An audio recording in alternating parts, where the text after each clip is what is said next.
Force news में आज फिर से आपका स्वागत है।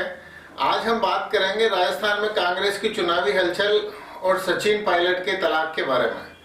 आपने यदि चैनल को सब्सक्राइब नहीं किया है तो तुरंत कर लें, बेल आइकॉन का बटन जरूर दबा दें। साथियों, जिस समय राजस्थान के अंदर सियासी हलचल चल रही थी, जिस समय मुख्यमंत्री अशोक गहलोत सचिन पायलट के और बाकी मंत्रियों के अधिकार अपने पास ले रहे थे, आईएएस अधिकारी की फाइल तक साइन करने की पावर नहीं थी सचिन पायलट जो उस समय उप मुख्यमंत्री थे, फिर भी सब समस्याओं से उधर जूझ रहे थे। लेकिन जनता को पता नहीं, वो अपने ग्रह कलेश से भी जूझ रहे थे।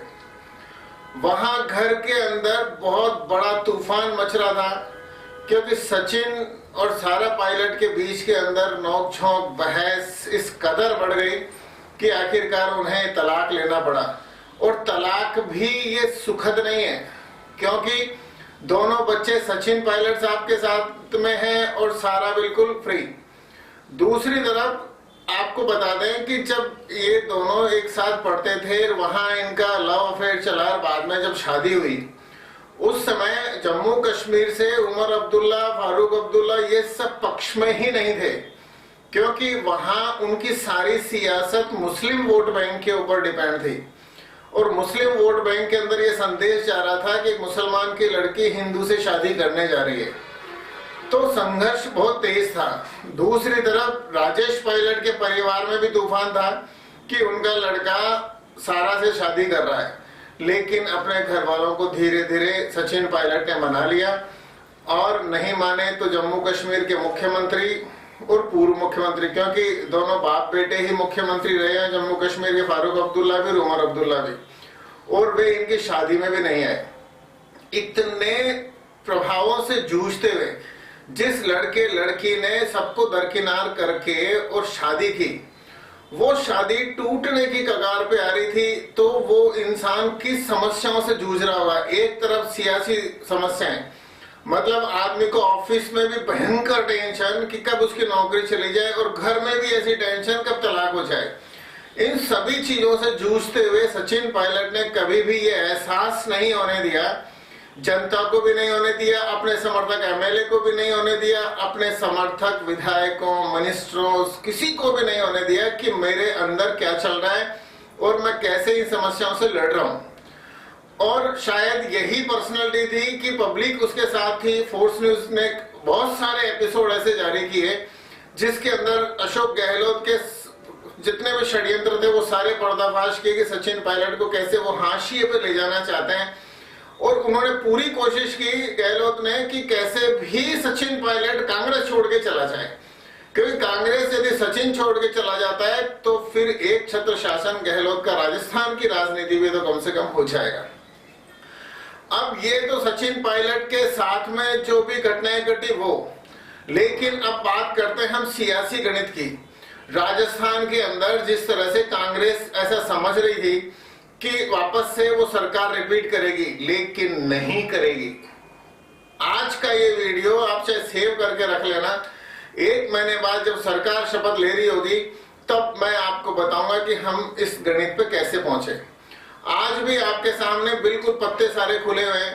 पिछले विधानसभा चुनाव जो 2018 में हुए थे, वहां सचिन पायलट के हिसाब से टिकटें बटी थी, और सचिन पायलट ने अपने हिसाब से जब टिकटें बांटी और सब कुछ सारी गणित देखी, सारे सर्वे देखे, और समर्थक भी कहीं ना कहीं गहलोत समर्थकों को भी टिकट मिली, लेकिन गहलोत ने वहां अपनी राजनीतिक पैंतरेबाजी चलते हुए सचिन समर्थकों के खिलाफ उम्मीदवार खड़े कर दिए।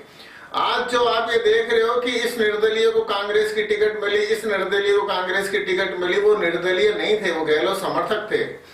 उससे पहले भी वो कांग्रेस में ही थे।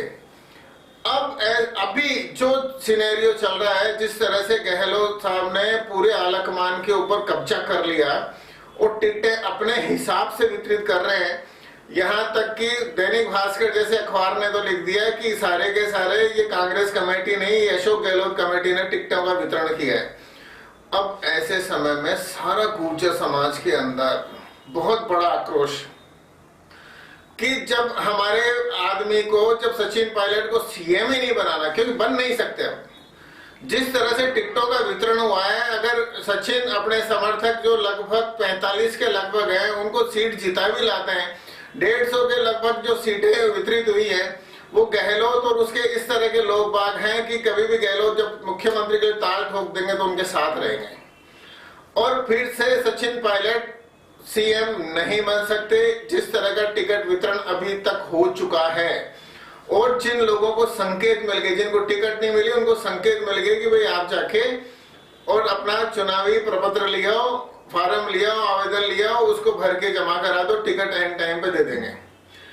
अब ऐसे में पूरा का पूरा राजस्थान के लगभग 23 से और 28 सीटों के ऊपर गुर्जर वोट बैंक निर्णायक है। उसके अंदर है यूथ जो साथ लगते हैं, जो आंदोलन में चाहते हैं। एक तरफ गुर्जर समुदाय सचिन पायलट के समर्थकों को टिकट नहीं देने की वजह से निराश है, क्योंकि अब की बार सचिन पायलट अगर कांग्रेस को 100 सीट आ भी गई तो सचिन पायलट मुख्यमंत्री नहीं बनेंगे। दूसरी तरफ करोड़ी लाल मीणा, दौसा, करौली, सवाई माधोपुर, ये जो पूरा बेल्ट है करौली का 4-5 जिले, यहाँ गुर्जर मीणा वोट बैंक को साधने में कामयाब हो गए। वहां से वो खुद भी चुनाव लड़ रहे हैं और ये जो इस इलाके से जो सीटें आने वाली है वो बीजेपी को सीधे सत्ता की तरफ ले जाएगी और उन्हीं के मुख्यमंत्री बनेंगे। आज सियासी समीकरणों के ऊपर भी बात भी हुई, सचिन पायलट का जुझारूपन भी हुई। अगर आपके जीवन में भी कई उतार चढ़ाव आते हैं, आपको निराशा होती है, आप उदास होते हो, लेकिन इस शख्स को फिर से याद कर लेना, सचिन पायलट को, कि उसने किस तरह से राजनीति, समर्थक, घर में बीवी, बच्चे, डाइवोर्स और ये सब कुछ मैनेज किया, फिर भी डटा रहा, फिर भी खड़ा रहा। हम लोगों को तो पता ही केवल तब चला जब आवेदन फॉर्म भरा गया था, चुनाव लड़ने का फॉर्म नामांकन भरा गया, उसके अंदर लिखा हुआ था कि भाई सचिन अब तलाकशुदा है। हालांकि इसके कई सियासी समीकरण भी निकलेंगे, लोग बात अपने भाषणों में भी बोलने वाले हैं, लेकिन हमें तो उनकी प्रशंसा करने की इच्छा हो रही है कि इतना सारा टेंशन लेने के बाद में भी जनता और अपने समर्थकों के साथ खड़े रहे। आपको ये वीडियो किसी के माध्यम से मिला है तो तमाम लोगों को फॉरवर्ड करें, ताकि उस इंसान के जुझारूपन के साथ उसके संघर्ष भी सबके पास पहुंच सके। जय हिंद, वंदे मातरम।